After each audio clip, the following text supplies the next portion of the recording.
So actually, this is a very straightforward chapter.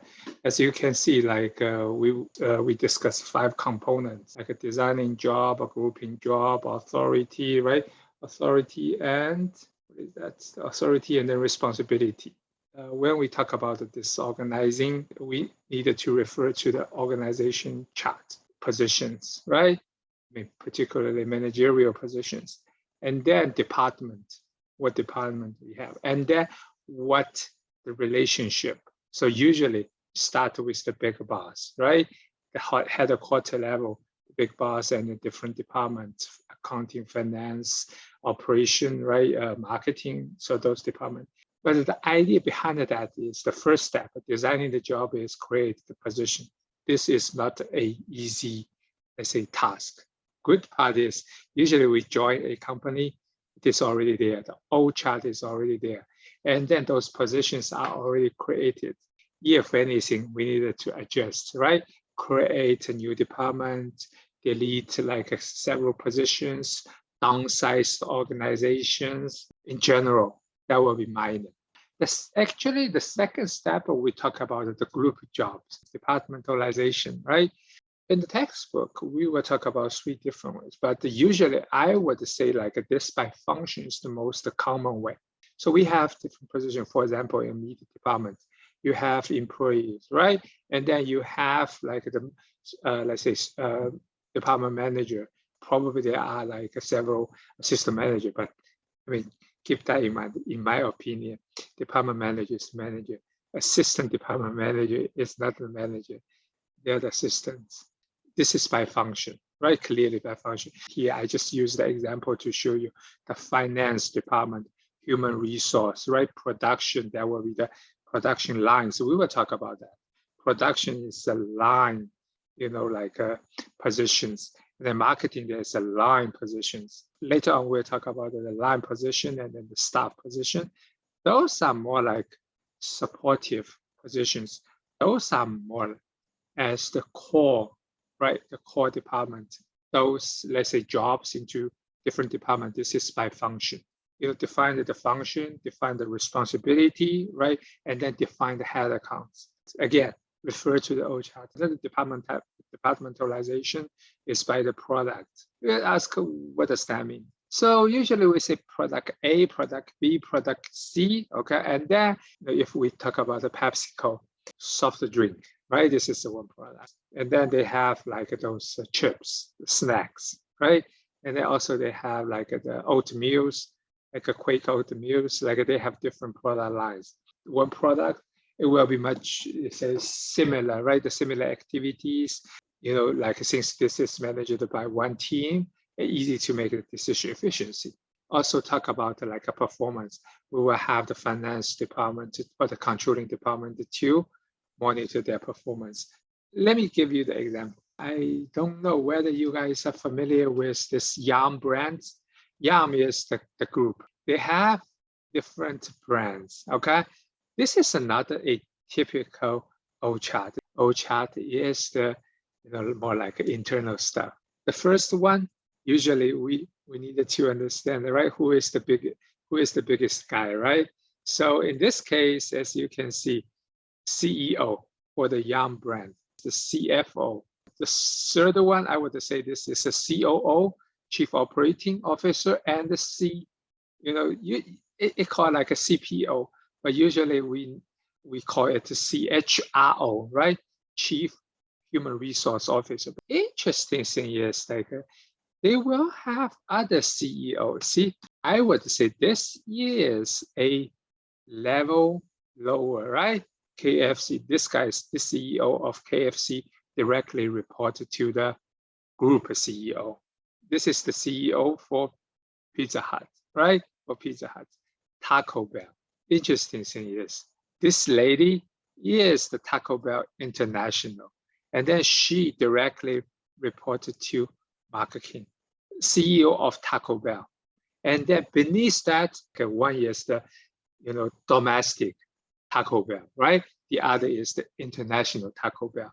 You might take a quick look. They split this into 4 product lines, right?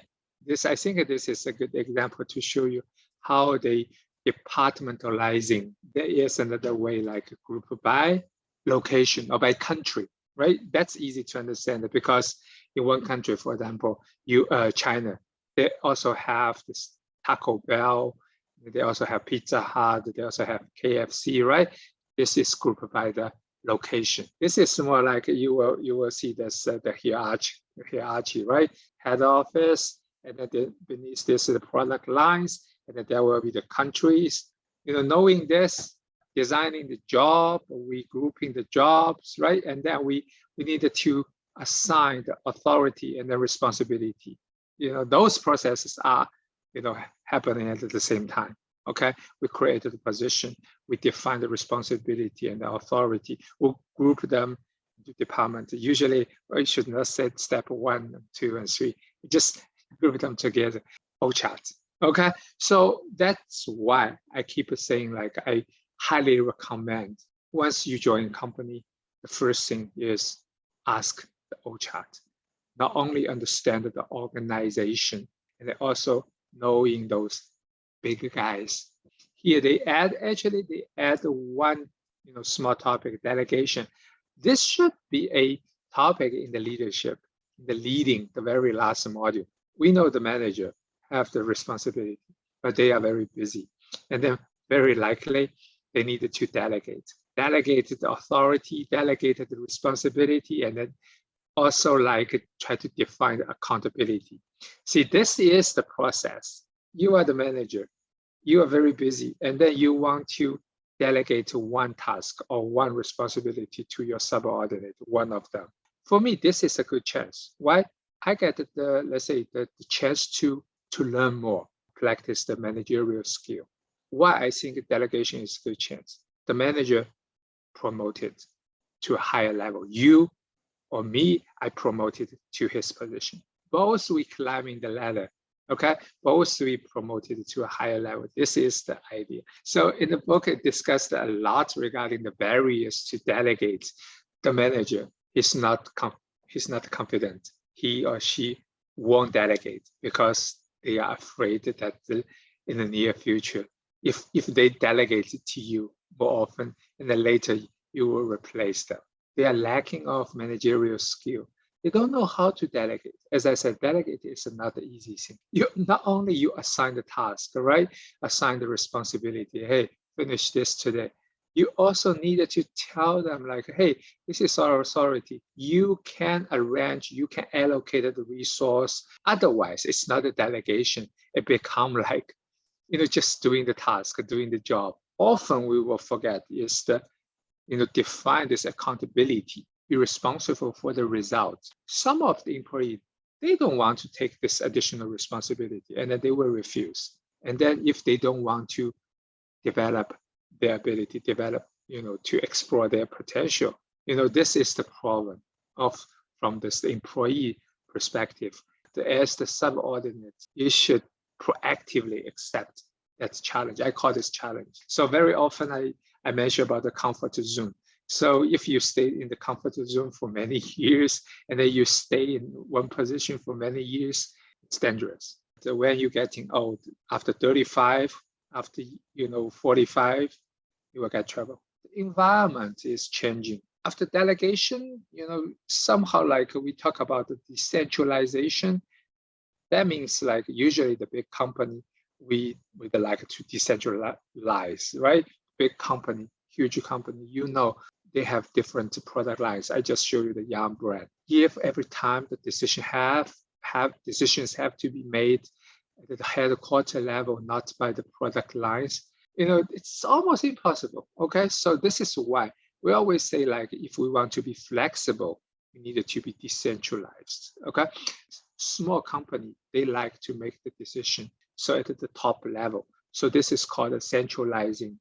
Some company, they are facing very stable, very simple market or environment. They also can do this centralizing, let's say that the structure. Very unlikely, all right, very unlikely. We know since the pandemic, many things have been changed. If you still like keep this decision-making process, in the headquarters, centralize your decision-making process.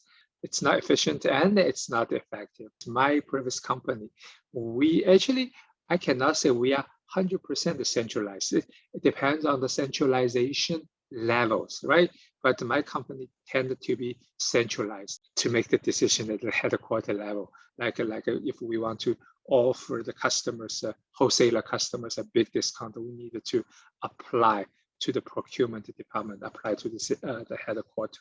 But what happened, I think like 2 years ago, the company was sold.